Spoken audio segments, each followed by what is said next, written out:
was born thin and soft with all her toes.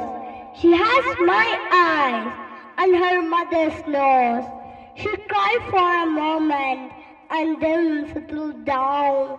The angel of my life with hair of brown. Months went by and we started to grow. Something was wrong and we had to know. The doctor called with concern his mind and told my angel had been born blind.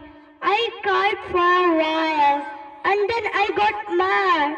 This was not my idea of being a dad.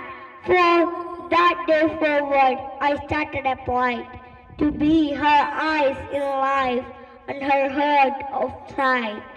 As the years passed by, she started to grow into a beautiful child with need to know. Each day was spent teaching all I knew.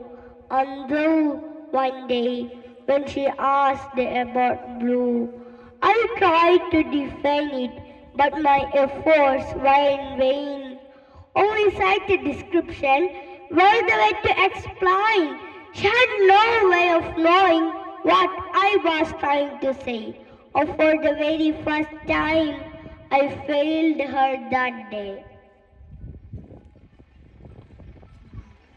Thank you.